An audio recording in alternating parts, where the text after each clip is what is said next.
قرآن مجید اردو ترجمے کے سلسلے سے نشریات کے آغاز کا سلسلہ جاری ہے۔ اب تک ہم لوگوں نے آیت 250 تک اس کو مکمل کیا ہے۔ اب انشاءاللہ چوتھی سے نشریات ہے اور اس کے آگے سورہ بقرہ آیت 250 اور اس سے آگے۔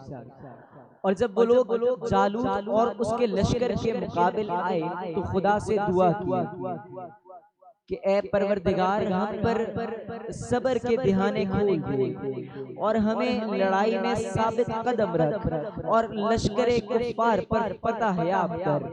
اور طالوت کی فوج نے خدا کے حکم سے ان کو ہزیمت دی اور داؤد نے جالوت کو قتل کر ڈالا اور خدا نے اس کو بادشاہی اور دانائی بخشی اور جو کچھ چاہا سکھایا۔ اور خدا لوگوں کو ایک دوسرے پر چڑھائی اور حملہ کرنے سے ہٹاتا نہ رہتا تو ملک تباہ ہو جاتا، لیکن خدا اہل عالم پر بڑا مہربان۔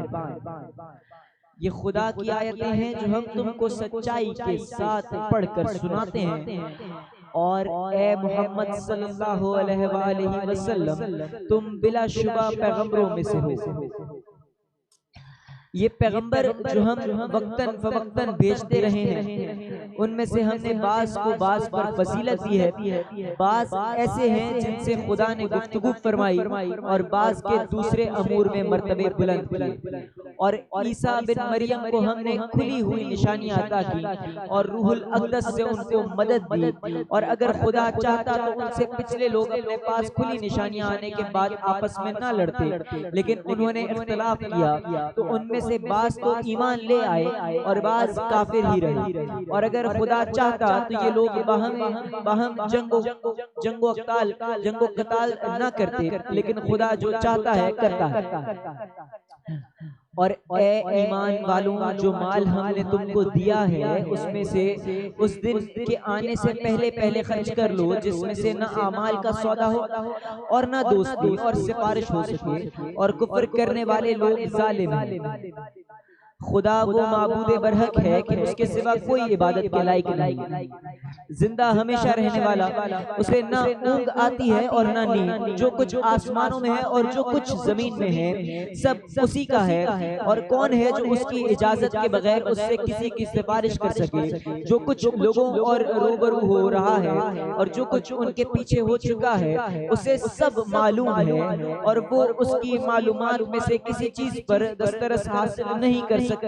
ہاں جس قدر وہ چاہتا ہے اسی قدر معلوم کرا دیتا ہے۔ اس کی بادشاہی اور علم آسمان اور زمین سب پر حاوی ہے، اور اسے ان کی حفاظت کچھ بھی دشوار نہیں۔ وہ بڑا عالی رتبہ اور جلیل القدر ہے، وہ بڑا اعلیٰ رتبہ اور جلیل القدر ہے۔ دین اسلام میں زبردستی نہیں ہے، ہدایت صاف طور پر ظاہر ہے اور گمراہی سے الگ ہو چکی ہے۔ تو جو شخص بتوں سے اعتقاد نہ رکھے اور خدا پر ایمان لائے اس نے ایسی مضبوط رسی ہاتھ میں پکڑ لی ہے جو کچھ کبھی ٹوٹنے والی نہیں، اور خدا سب کچھ سنتا اور سب کچھ جانتا ہے۔ بھلا تم نے اور جو لوگ ایمان لائے ہیں ان کا دوست خدا ہے کہ ان کو اندھیرے سے نکال کر روشن میں لے جاتا ہے، روشنی میں لے جاتا ہے، اور جو کافر ہیں ان کے دوست شیطان ہیں کہ ان کو روشنی سے نکال کر اندھیرے میں لے جاتے ہیں۔ یہی لوگ اہل دوزخ ہیں کہ اس میں ہمیشہ رہیں۔ بھلا تم نے اس شخص کو نہیں دیکھا جو اس غرور کے سبب سے کہ خدا نے اس کو سلطنت بخشی تھی ابراہیم سے پروردگار کے بارے میں جھگڑنے لگا؟ جب ابراہیم نے کہا میرا پروردگار تو وہ ہے جو جلاتا اور مارتا ہے، وہ بولا کہ جلا اور مار تو میں بھی سکتا ہوں۔ ابراہیم نے کہا کہ خدا تو سورج کو مشرق سے نکالتا ہے، ابراہیم نے کہا کہ خدا تو سورج کو مشرق سے نکالتا ہے، اب اسے مغرب سے نکال کر دکھائیے۔ یہ سن کر کافر حیران رہ گیا اور خدا نے انصافوں کو ہدایت نہیں کیا۔ یا اسی طرح اس شخص کو نہیں دیکھا جسے ایک گاؤں میں جو اپنی چھتوں پر گرا پڑا تھا اتفاق گزر ہوا تو اس نے کہا کہ خدا اس کے باشندوں کو مرنے کے بعد کیوں کر زندہ کرے گا؟ تو خدا نے اس کی روح قبض کر لی اور 100 برس تک اس کو مردہ رکھا، پھر اس کو جلا اٹھایا اور پوچھا تم کتنا عرصہ مرے رہے؟ یعنی وہ اٹھ گیا تو اس سے پوچھا کہ تم کتنا عرصہ مرے رہے ہو؟ اس نے جواب دیا کہ 1 دن یا اس سے بھی کم۔ خدا نے فرمایا نہیں بلکہ 100 برس مرے رہے۔ اور اپنے کھانے پینے کی چیزوں کو دیکھو کہ اتنی مدت میں متعلق سڑی بسی نہیں، اور اپنے گدھے کو بھی دیکھو جو مرا پڑا ہے۔ غرض ان باتوں سے ہے یہ ہے کہ ہم تم کو لوگوں کے لیے اپنی قدرت کی نشانی بنائیں، اور ہاں گدھے کی ہڈیوں کو دیکھو کہ ہم ان کو کیوں کر جوڑے دیتے اور ان پر کس طرح گوشت چڑھا دیتے ہیں۔ جب یہ واقعات اس کے مشاہدے میں آئے تو بول اٹھا کہ میں یقین کرتا ہوں کہ خدا ہر چیز پر قادر ہے۔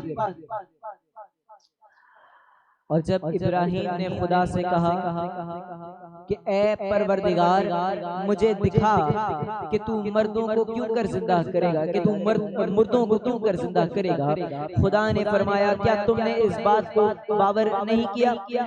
انہوں نے کہا کیوں نہیں، لیکن میں دیکھنا اس لیے چاہتا ہوں کہ میرا دل اطمینان کامل حاصل کر لے۔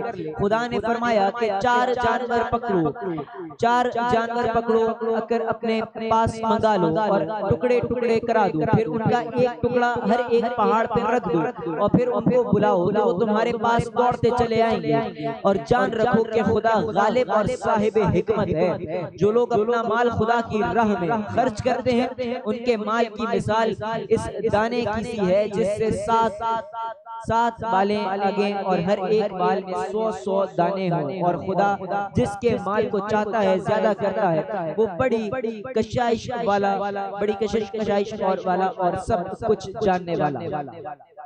جو لوگ اپنا مال خدا کے راستے میں صرف صرف کرتے ہیں، پھر اس کے بعد نہ اس خرچ کا کسی پر احسان رکھتے ہیں اور نہ کسی کو تکلیف دیتے ہیں، ان کا صلہ ان کے پروردگار کے پاس تیار ہے، اور قیامت کے روز نہ ان کو کچھ خوف ہوگا اور نہ وہ غمگین ہوں گے۔ آیت 262 تک آپ کی خدمت میں ہم نے ترجمہ پیش کیا ہے۔ اے بار الہ کوئی غلطی ہو گئی ہو، کوئی کوتاہی ہو گئی ہو تو معاف کر دیجیے گا۔ ایک وقفے کے بعد انشاءاللہ آپ کی خدمت میں دوبارہ حاضر ہوتے ہیں۔